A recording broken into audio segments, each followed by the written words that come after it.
Real Estate Live. This is our second session of this week. We started this morning and I'm delighted that you're all able to join us here this morning. Now, Real Estate Live is brought to you by White Label, and this is the first week of 3 that are running this year. We'll be coming back again in June and again in October. And we aim to keep the property and regeneration sector updated and engaged through this programme, and hopefully this week you will be able to do just that. Now, you can view more details of all the sessions taking place this week on our website, which is realestatelive.co.uk, and I'll also let you know about what's happening throughout the rest of the day at the end of this session. Now, before we begin this afternoon, I'm going to launch a short poll. Now, this is a poll that we're going to be asking at the start of all of our sessions. What will be the most positive factor in defining the future? And you'll see now that you have that poll up. There's lots of different questions. What will be the most significant trend for regeneration professionals in 2021? Please do take a few moments now as you're watching that to tell us what you think, and we'll revisit that again at the end of the session. Now, we do want you to interact with us. We want to hear from you this afternoon, and you can do that by using the Q&A feature, so don't be shy. Do tell us your thoughts, comment on our speakers. But for now, I'd like to hand over to our chair for this session. A welcome to Pat Brown from Centre for London. Hi, Pat, over to you. Hello, everybody. Good afternoon. My name is Patricia Brown, and I'm actually a consultancy called Central, but lots of people get confused about that. But it's my great pleasure to be here with you today to talk about a subject which is absolutely close to my heart, which is really about the protecting London's brilliance and actually promoting and protecting London's brilliance has been something that I've been doing for the past 25 plus years. And we've got a great panel today. We will be joined in a moment by Lloyd, who's the Managing Director of EU Capital, Bill Boler from West London Business, who's also the head of the Creative Enterprise Zone there, Angelica Smith, who's from the founder of Kindred Studios, and Deirdra Armsby from West London.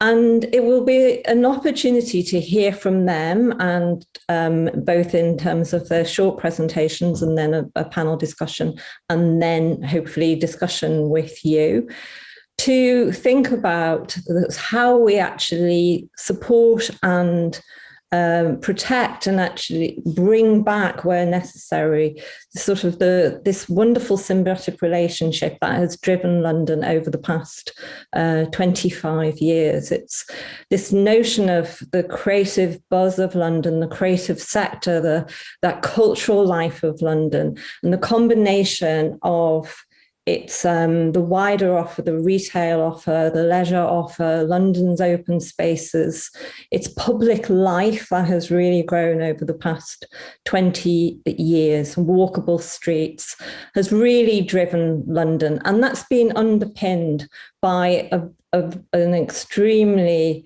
thoughtful real estate sector, and we'll be hearing from one of the masters of that in just a few minutes. People who understand how we create that ecology of place in order to protect London's creative vibrancy. But it's undoubted that that is actually very challenged at the moment for all sorts of reasons. The creative industries struggle for space alongside the same time as our retail and our leisure offices being completely blown apart by the pandemic. So today it has to look at what can we do to ensure resilience in these areas and recovery of these areas and protect London's unique position on not just a UK stage, but I would say an international stage. And this is something that's very much at the forefront of my mind at the moment, because I've been looking back at the work I've been doing over the past 25 years, thinking about the efforts that we put in, bringing together the public and the private sector to be a steward for London and to think about how we create the right conditions to have this wonderful dynamic economy that is, for the most part, culturally led and creatively led. So more of that in a moment. So now I would like to introduce our first speaker, who's Lloyd, Managing Director of U Capital, one of those real estate leaders who really understands how ecology of place is so important and strives in order to achieve that. Lloyd, over to you, please. Thank you. Great. Thank you very much for your time, and thank you everyone for having us. I think that if I can share screen, I'd like to just sort of throw a few slides up, nothing too complicated. Hopefully some of you can see that. Please let me know if you can or not. Bill, I don't know if you can see it. There we go. Hopefully everyone else can as well. And so what I'm going to do is I'm just going to, let's see if I can do this properly. View slideshow. There we go. From the beginning. So by introduction, U Capital, we are a firm based here in London. London is our home. And we have invested in somewhere on the order of about 3 million square feet of real estate in central London in the last number of years. And a lot of that has been about partnership. And that's one of the big themes, I think, for what we call protecting the character of this great capital, London. At the end of the day, London is such an eclectic and characterful mix of major industries, leadership on a global basis, but it also has its own unique quirks and character, which are really wonderful. And I think that they are something to be cherished, something to be polished and preserved carefully and respectfully, and done in a way that also enables London not only to be able to tell a wonderful story about its history, but also continue to look forward into the future.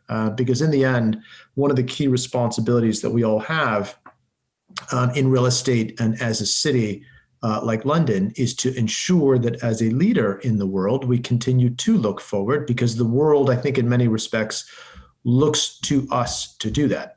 And so really what we've done in a couple of slides, we've just done a couple of quick examples of what is on our mind as we talk about the wonderful character of London and how we protect it, and in many respects invest into it for the future, and how we do that as well, because again, partnership is a big part of that. So we have here a quick slide on Olympia, which is one of our investments today. Olympia is 14 acres in Hammersmith, spread across an old vineyard from the Victorian era that was built in 1886. And if you fast forward to what we believe will be in a very exciting future for Olympia, it's basically evolving.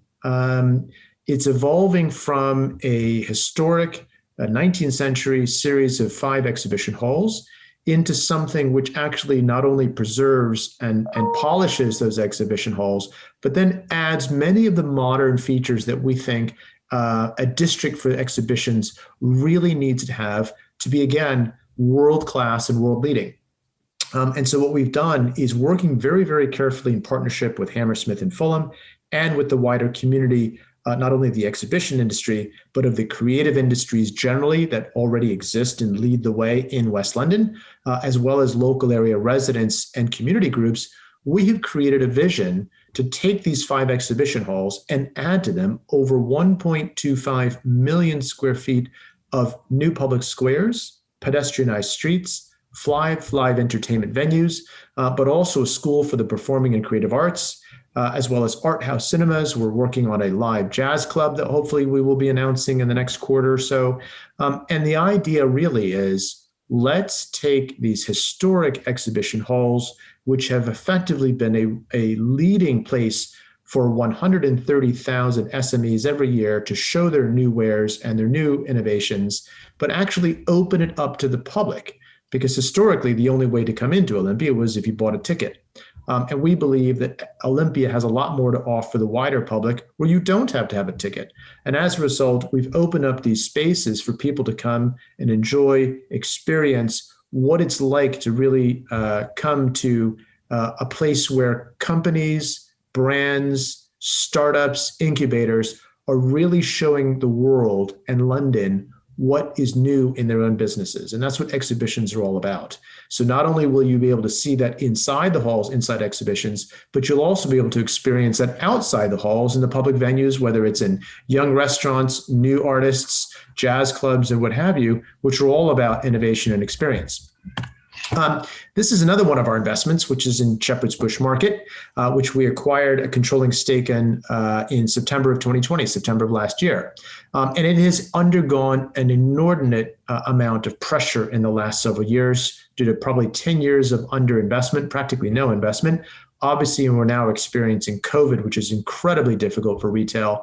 And so the ethos here behind our acquisition of Shepherd's Bush Market is the fact that, once again, we have a 106-year-old market, which has a wonderful heritage, and it is literally losing its way as a result of 10 years of chronic underinvestment. And we believe that rather than knock it all down and put in luxury housing, which was the original plan 10 years ago, we believe that investing into the market and bringing it forward with the market traders and then building around it complementary uses, including affordable housing and incubator spaces for young companies, is something that we think is much more in keeping with one of the things that makes London great, which are these stories like the 106-year-old market sitting along the rails since the 1900s.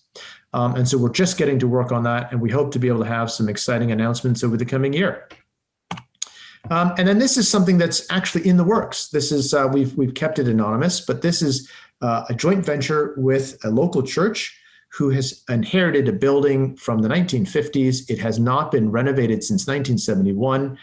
It is today less than 30% utilized because it has at least £5 million worth of dilapidations, a lot of antisocial behavior around the building. It physically has accessibility issues, so you cannot actually access the first floor without going up a very, very tall set of stairs. And as a result, the building really has not been what it was meant to be, which is a community beacon. And so for 7 years, the church and the trustees have worked on trying to find a way to raise the capital to be able to renovate the building, and they've not been able to do it. And as a result of a discussion that they entered into with us in 2019, 2020, we have come up with a new vision to basically create a whole new community beacon for the church and for West London. We're working very, very carefully with, again, local community groups, obviously the church and the trustees and the diocese, as well as the local planning authority and the local borough. And the idea is to recreate the new beacon for community programs and outreach programs for the church, but in doing so, also be able to create private office accommodation next door, which not only will be able to help stabilize the appraisal for the first time, it's never been done before, but equally be able to create a long-term income stream for the freeholder, who is the church.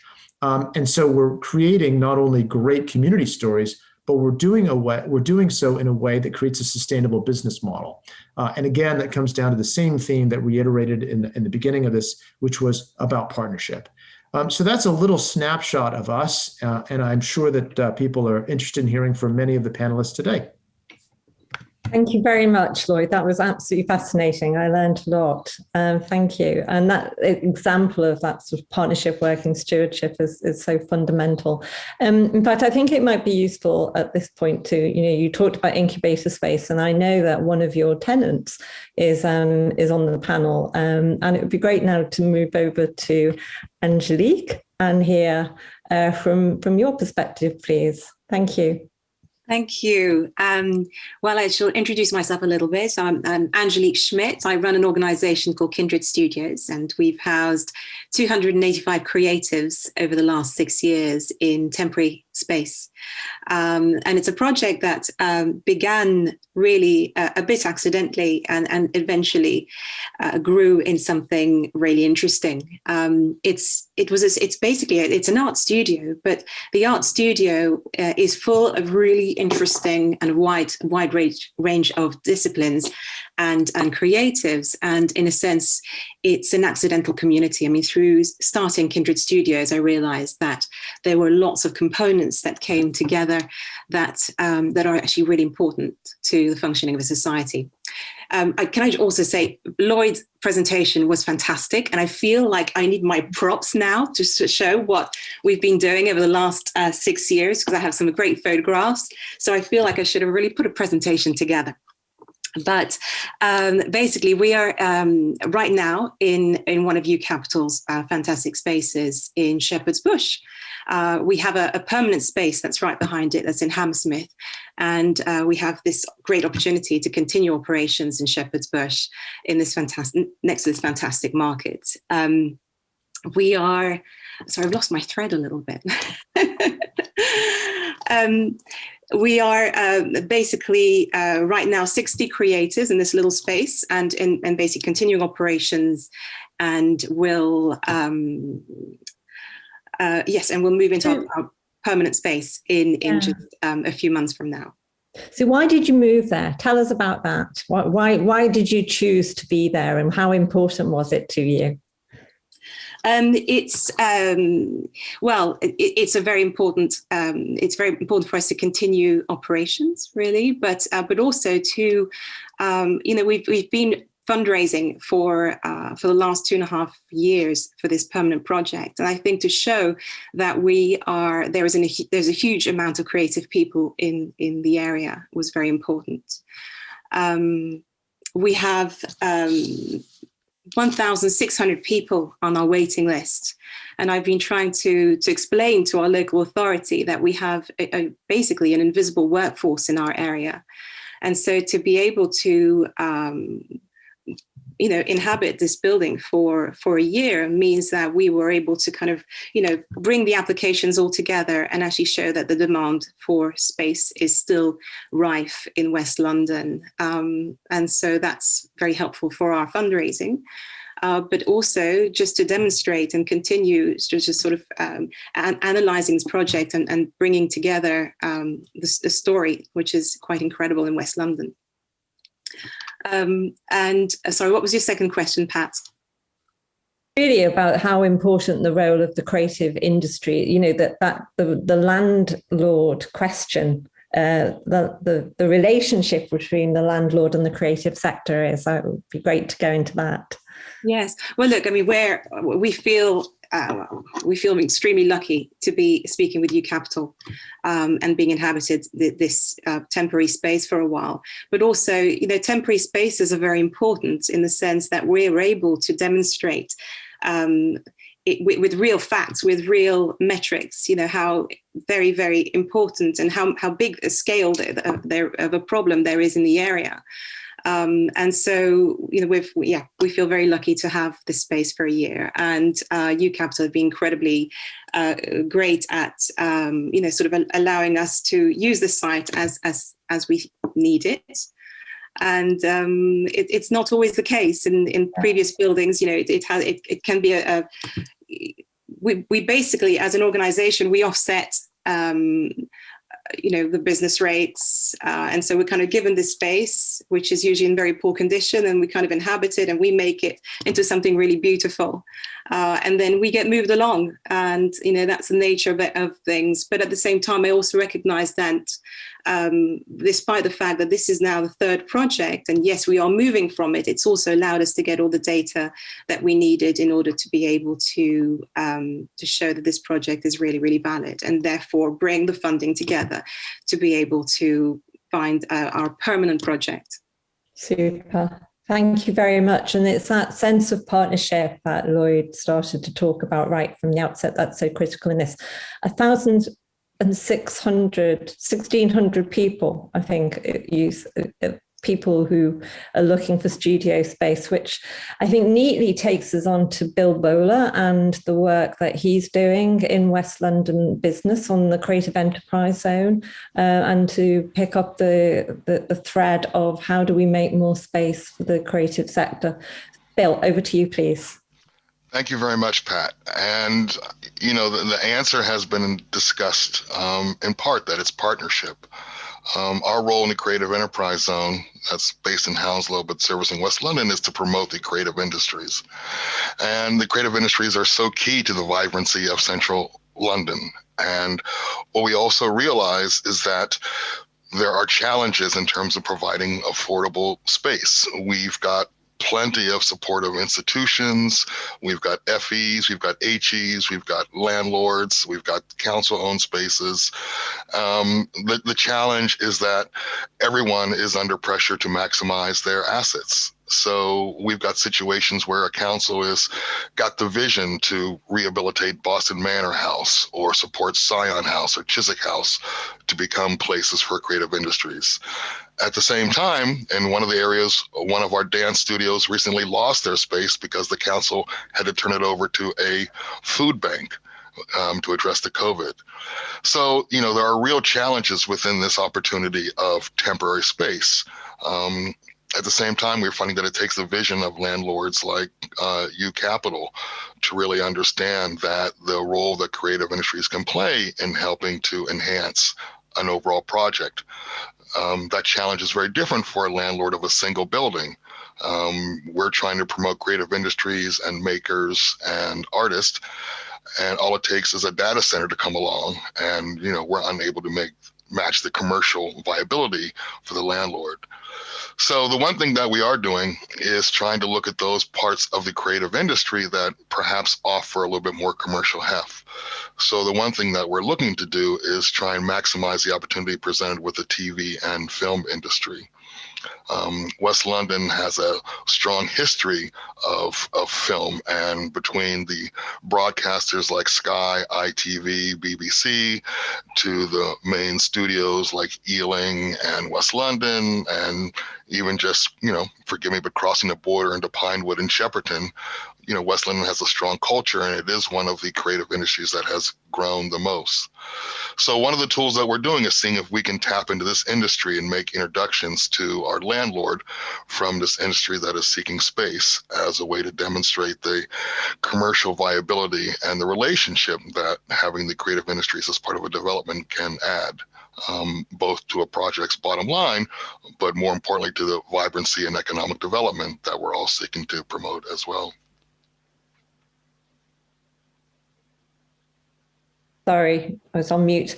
So again, it's another form of the ecology. It's actually building in the wealth generating sort of pure business end of creative industries with the wider, softer, so bottom up. The future is realizing that there are many spokes and we can't be put in one box. So, for example, as part of the creative industries, there's a strong digital creative media that is going on that works very differently than the traditional makers and artists and what their needs are.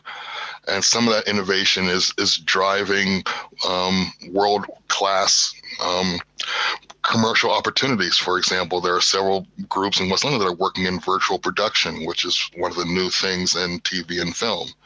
And the idea that as there is more innovation and more creativity, that the more vibrant that our places become and the more attractive, and we get the economic growth.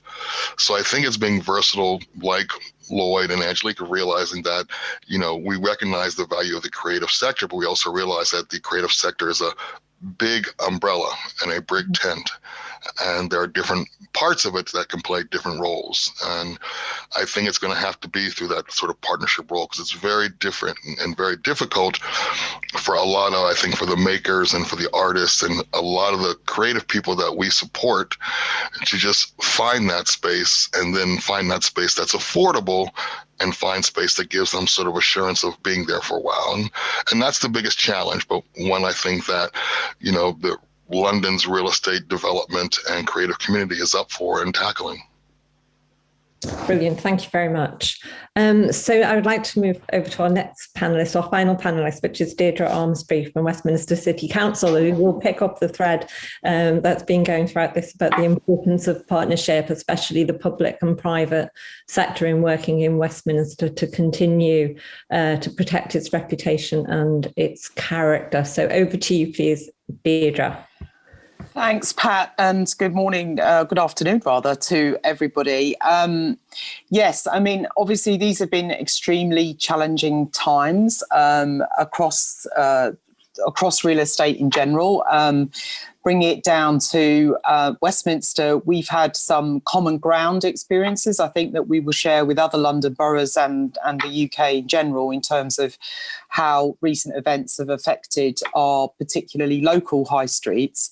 But then we've had a unique experience, I think, with the sort of disproportionate impact that the situation has had on the West End and the centre of London in particular, where that sort of resident population is not there in the numbers to have supported it through the last year in particular, when our office community, our overseas tourist community and our domestic tourist community were not around to feed the amazing footfall of the West End. So we have some interesting challenges, I think, to deal with, to straddle both that uniqueness as well as the sort of lessons that we can learn from our whole community.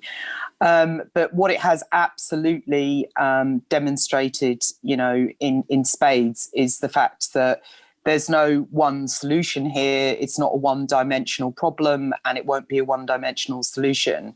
And the intensity of the public and private partnerships that the last year has brought about, I think, you know, does hail a very new era for the city and for us as a local authority, where everybody's role is recognised, be that, you know, landlord, be that a resident, be that an amenity society. All the players, if you like, need to be brought together. Not just when there's a new initiative, but I think for the intelligence of and feeling of place and what it should do for the future. And everybody's got a different story to tell on that, and it's based on whether their short-term involvement is their main criteria, or whether it's medium, or whether it's long-term. So it's trying to mash all those interests together to, you know, make sure that we probably reinvent, you know, some better places, as well as protecting and enhancing some of those that don't want to change too much. And I think we have to recognise all those different conditions. And I think, you know, the dialogues that we've opened up in so many ways and at such a level of intensity has provided us with that great insight and data often to make sure that we're all going along in the right direction. I think for us, you know, there's going to be huge combinations of things that will make a difference to us. You know, there's a big push, obviously, around how we collaborate to create and curate and care for public realm, both the stuff we have that's existing and how we reinvent it for perhaps an interregnum where we have to be more cautious about how it's used, but ultimately to really have faith and confidence that it will all come back in a better way than we left it, perhaps pre-COVID. We need flexibility. We've had huge examples of this coming through changes in regulation, particularly in planning, but also across the piece in other areas like licensing, which has a big impact on our West End economy, because we have great richness in terms of our hospitality industry and our culture and arts communities. We have social enterprise. We have huge amounts of startup businesses in the centre of Westminster, and all that eclecticism, I think, of the West End is something that we really want to hold on to, whatever form it might wax and wane to in the future. But the flexibility while we're in a state of flux is obviously something that really helps us, because that whole piece around temporary uses, even if they flow into being temporary but for a medium term, because things are not going to change overnight, you know, I think we do have to look at 3 or 4 year time spans of trying things out and making sure that we monitor and review those things to make sure they're meeting the objectives and the visions that we're setting out. But yeah, the city is looking to be somewhere that, you know, has much more accessible, durable and useful public realm. It's got to have a much greener and sustainable tone to it. and that the well-being of everybody who uses it is paramount in the physicality that we create here. So we've got a great opportunity to adjust what we've had, but we also want to keep, our unique selling points in terms of the intensity of heritage and, unique buildings that we have. I mean, they are a huge asset to us. They can't be replicated elsewhere. And we will make sure that, they can be adapted to the times that we're in, but in a very sympathetic way, but also in a very contemporary way that they provide usefulness. Great, thank you very much for that. There's a lot in all of those comments and presentations, so thank you very much, everybody. We're running a little bit behind time, but we'll move over now to discussion. But what everyone is discussing, and do Deirdre come on camera? It's lovely to see you. And I thinking back, I mentioned earlier, I've been thinking back over London for the past 25 years, and the past 25 years of London, I didn't actually say why. And this is an initiative that I've developed called London 3.0, which is looking back at what the work we did in the late 90s and early noughties to change London in order to think about how we change London now. Because I started thinking about this 4 years ago, probably, because London was already at a tipping point where it was both successful, but it also had a whole host of things coming in to sort of undermine the foundations. Largely, not exclusively, but many of those things were as a victim of our own success. And the culture and the creative sector and the vibrancy of these individual artists through to film studios are actually been at the heart of that tension. The very people that have helped sort of build what London's image across the world is, and its economy, and the things we love about London, were actually challenged by the very success of London and the rising values, financial values in the city, both in terms of studio space, but also living space. So here we are, where the pandemic has made that worse, isn't it? We have to solve this on two levels, both for now that you're talking about, Deirdre, but forever. And I'm thinking, Lloyd, how do we ensure more landlords, more real estate owners? And I'd love to hear from all of you. How do we solve this conundrum? How do we make sure that there isn't a surfeit of meanwhile for now that adds to sort of the icing sugar layer on bringing places back that then get squeezing out at the point that they do come back? So I'd love to hear from all of you. How do you think we can actually be purposeful in the way we make this recovery and support ourselves in a sustainable way? And I'm going to Lloyd first, please. Sure. So I think that the question that you ask is one that we take very seriously, because we have one of the levers that makes change, significant change across the face of London, and that is capital. And one of the things that I think we have wrestled with very hard is exactly how to create and respect the balance of what you speak. And the way that we've been able to reconcile it internally, and where we hope in the next few years people will see us actually deliver on our convictions, and therefore see that if we are right, that they too can replicate that ethos, is the fact that if you take the long game, which obviously London is a city that's been around for well over 1,000 years consecutively, has obviously taken extremely well, is that if you take gentrification to its ultimate goal, which is more expensive, what happens? You end up with something that looks kind of like a tax haven for very, very few people. They tend not to live there very often. And you've literally killed the thing that makes London so great today, and why, as you say, prices are going up. And so taking it to its natural extreme extension actually kills everything. And so what you have to then do is be brave, but also have the confidence in your own analysis that by focusing and forcing yourself to look hard at things that don't necessarily on paper make money, but create vibrancy, open the city up to everyone, make things a mix of affordable and yes, some nice things and some really affordable things, but in doing so in a characterful way, so that at every price point and at every level of experience, you feel like, yeah, I'm so glad I live in London. I'm so glad I visited London. I'm so glad we're doing business in London. And I think if you get that right, then what actually happens is, interestingly, is the upper element of your price point in whatever mixed environment you're creating actually goes up in value. And the reason is because, for the most part, in our experience, the people who are coming here and paying those top dollars are the same people who probably would stop coming if this place became a lifeless tax haven. They come for the vibrancy. They come for the character. They come for the mix.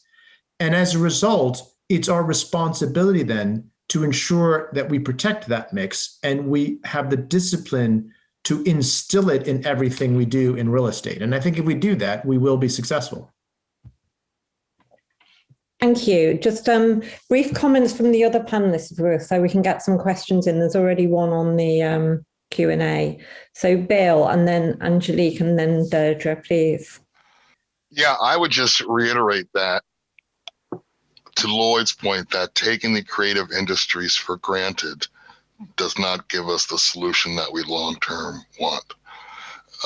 Coming from the States, we used to joke about the way to create neighborhoods in New York were to let dilapidated neighborhoods just have government close their eyes, let the artists take it over like they did Soho and Brooklyn and every place else. When estate agents start popping up, that's when government steps back in and they can claim credit for it. The challenge is, as Lloyd says, when you create these places and they're based and they're affordable and they allow creative people to live and work in the same places, that success often brings investment. And that's where it's challenging, because landlords aren't evil. You have landlords who, I've been in this building, I've had it for 20 years. I've allowed this dance troupe or this artist group to be here for 20 years at a below rent, but now's my opportunity that I would like to make it, realize my investment. So it has to come from the creative industries being part of the planning moving forward. And to what Deirdra and Angelique talked about, temporary is not ideal, but it is important. The phrase that I've heard someone use is proof of concept.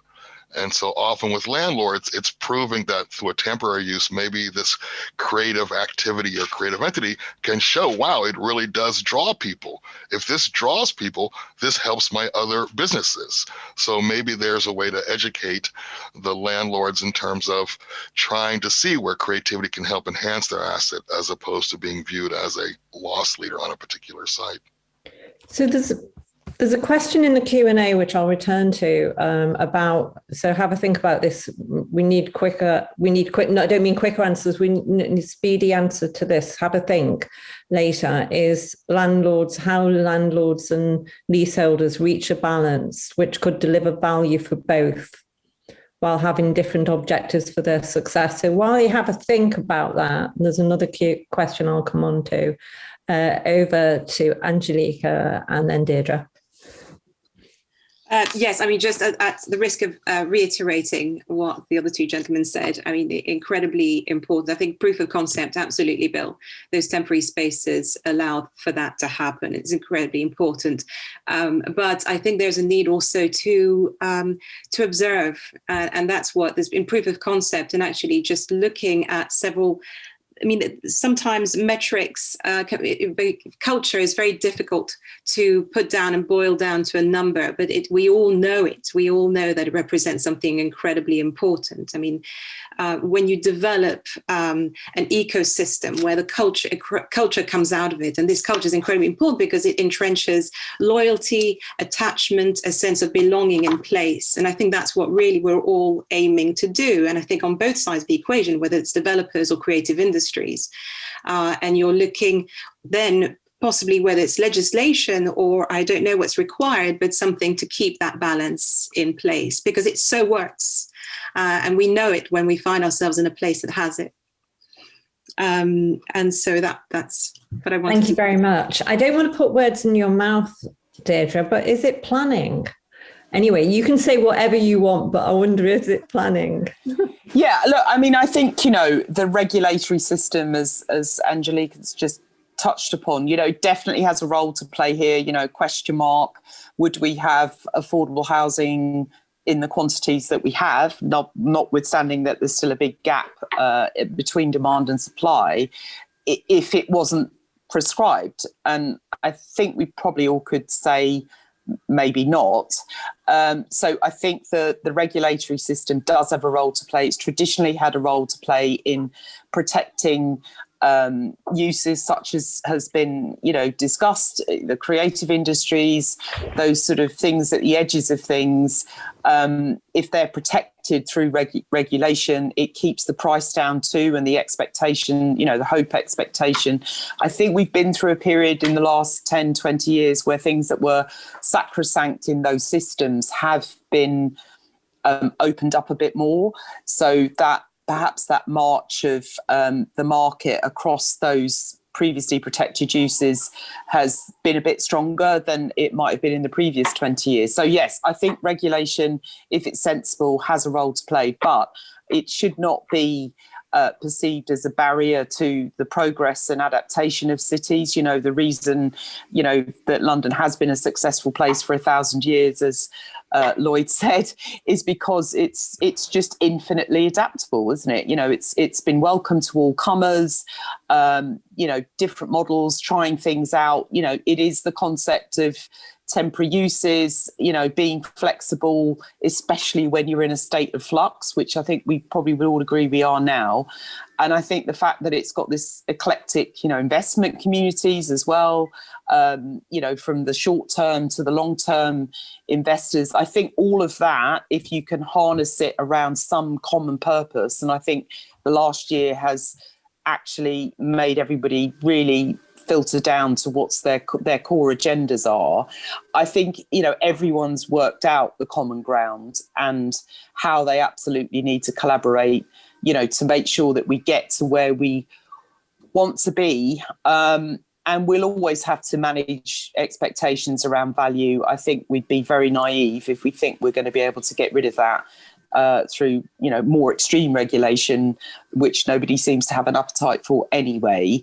But I think it's just, the persuasive stuff, the soft power stuff that maybe some regulatory bodies have is something they should deploy a bit more by trying to get people on that common agenda. And I think, we'll get to some good compromises around that. Super, thank you very much. Now, I'm just going to stick with you.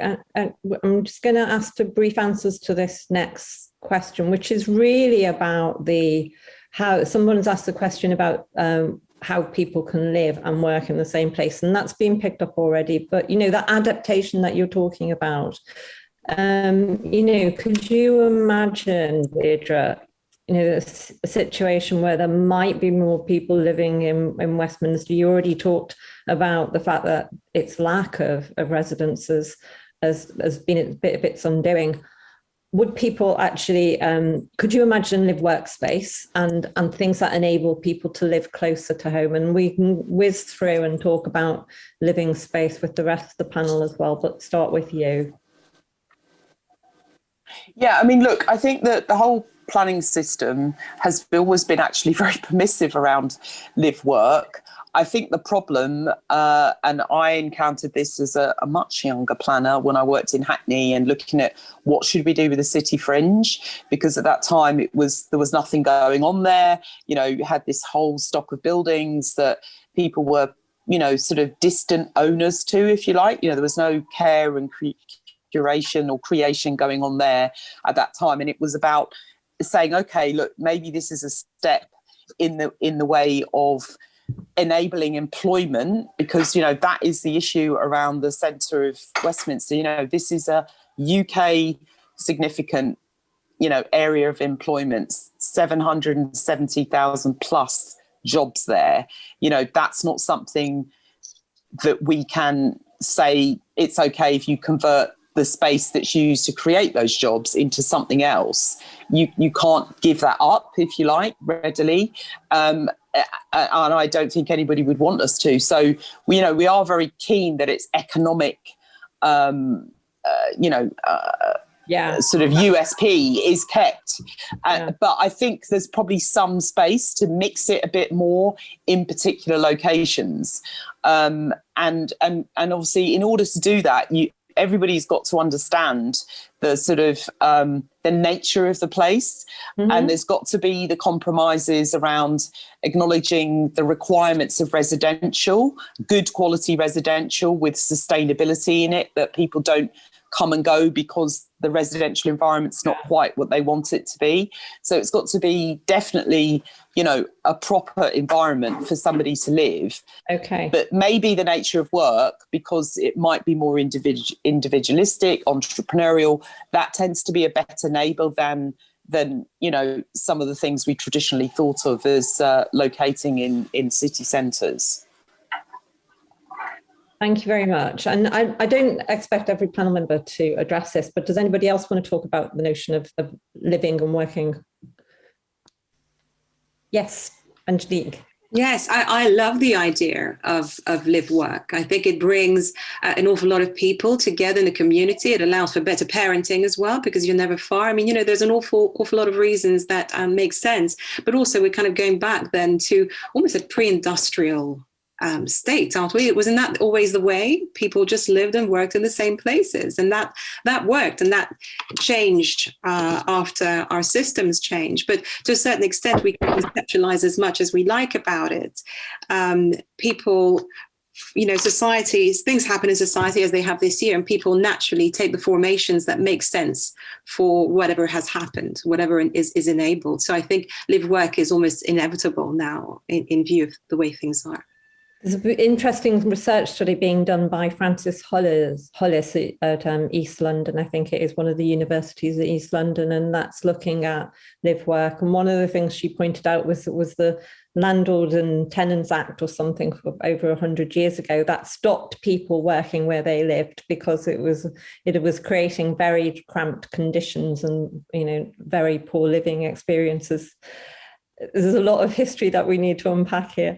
Right, so I'm going to move on back to the question I was posing earlier about the local, about the landlords. And so it says, could you elaborate on how they see landlords and leaseholders reach a balance which could deliver value for both, whilst they have different objectives for success? And I'm going to ask Bill and Lloyd to address that one. And then I'm going to come on to a question from Tony Matheru, the wonderful Tony Matheru, who is a force for good in urban stewardship, helped us establish the Business Improvement District back in the late 90s. And Tony wants to know, how can we ensure that local authority planning regimes, including highways and other departments, don't create barriers rather than facilitators of active open space use and areas of vibrant use? Really good question. So Bill and then Lloyd on the landlords and leaseholder situation, please. Well, I'll go first and set up the starter so Lloyd can deliver the meal. But I would, I would suggest that part of what Deirdra and Lloyd have touched on is that there's almost, I see myself almost as like a broker between the creative community and the real estate community. And I think there's an education on both sides.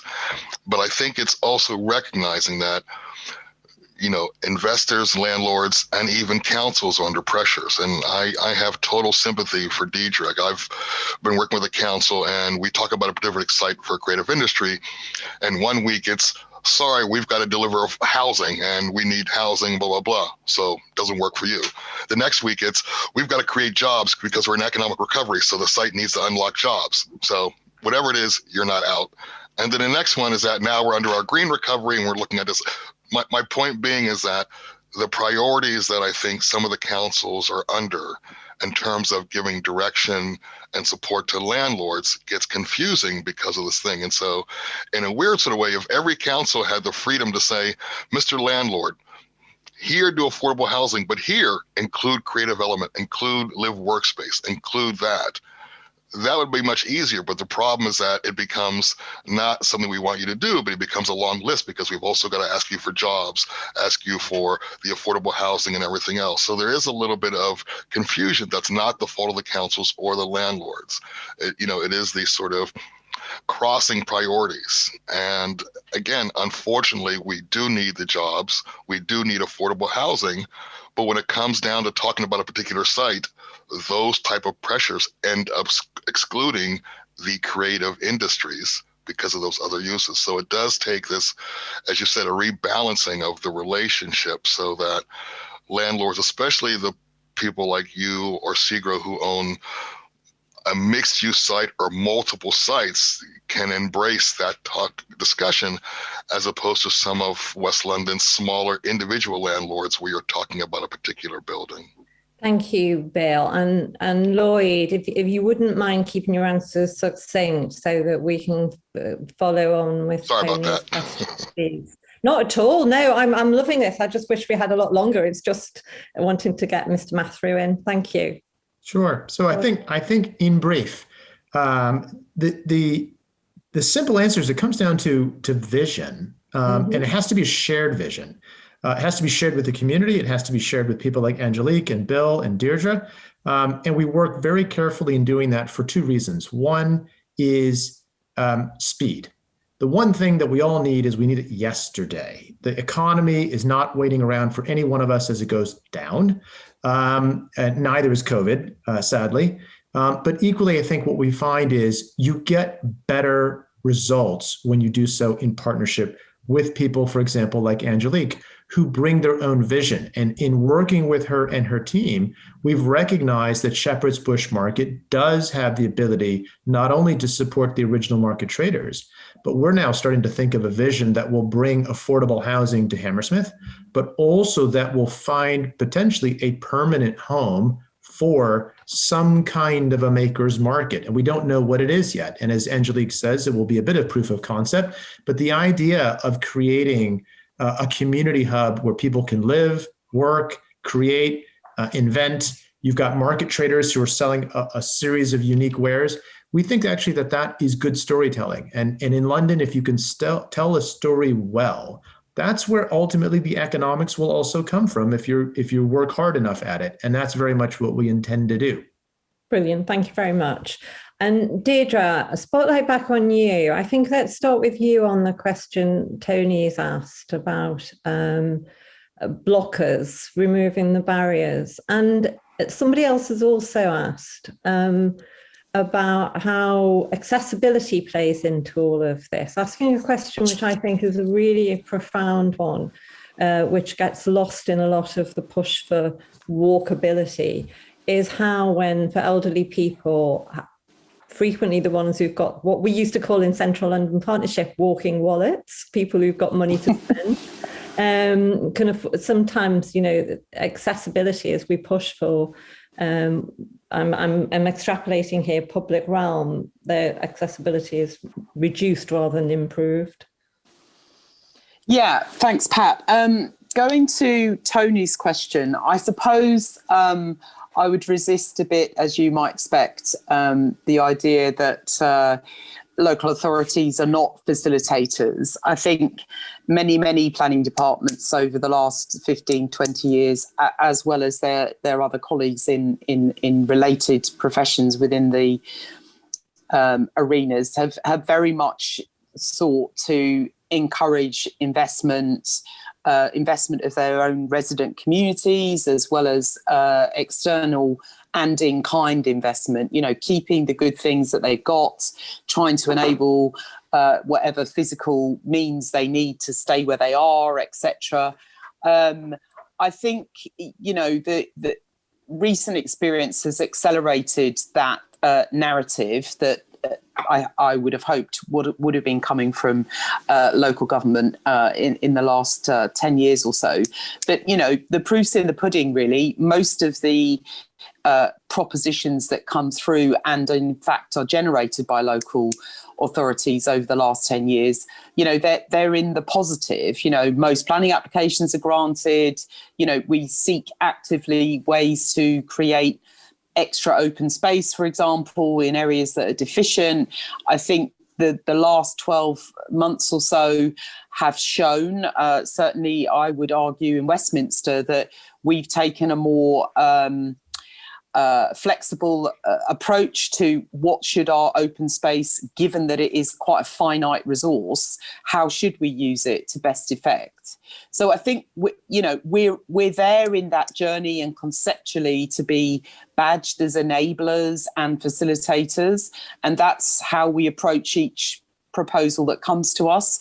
And as Bill has rightly said, we have a number of competing objectives, and it's just trying to get to that balance that makes sure that everybody's voice is heard. And Westminster has many of these sort of issues to smooth out in our refereeing capacity on a daily basis, with the needs of business and perhaps the needs of residents that are there today, and also the needs of residents that we know will come to us in future years, and what is the difference between,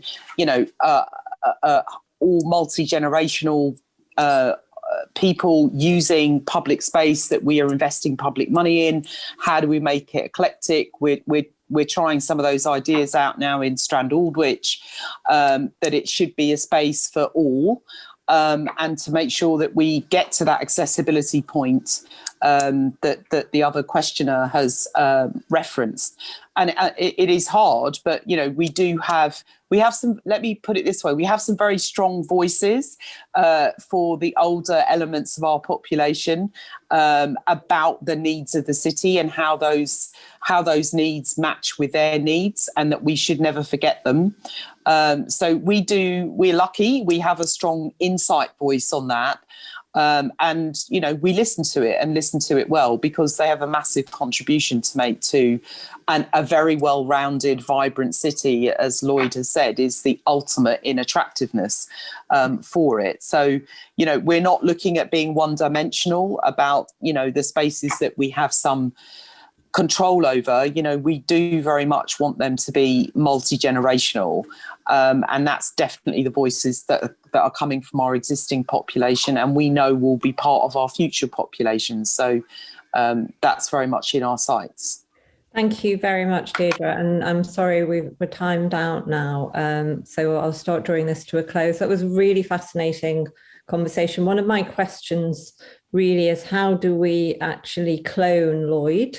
Because actually, the insights that you've revealed are absolutely at the heart of the future success. And I think, having sessions like this is really important, because what we do need to do is inspire other people who don't have your, necessarily the capital or the long view to help the real estate sector understand all the different things.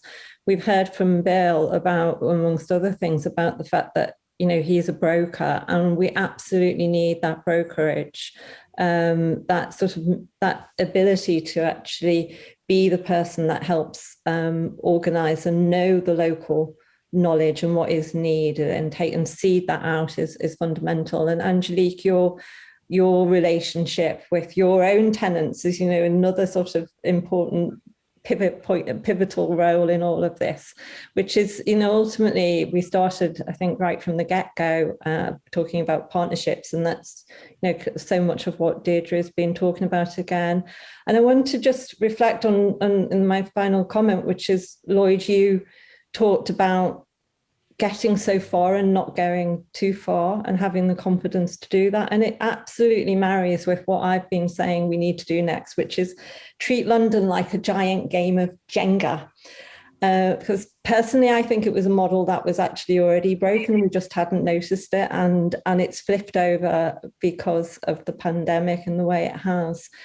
So when we do this build back better, an expression that most of us don't really like, let's build back in a way where it gives us what we want for the city, but we build it up in layers and we create it piece by piece in the partnerships that we've been talking about with the core stability that gives us what we need to be a sustainable and equitable city, and that somebody doesn't come along and add a few more layers on top of that Jenga game because they're being greedy and let the whole thing topple over.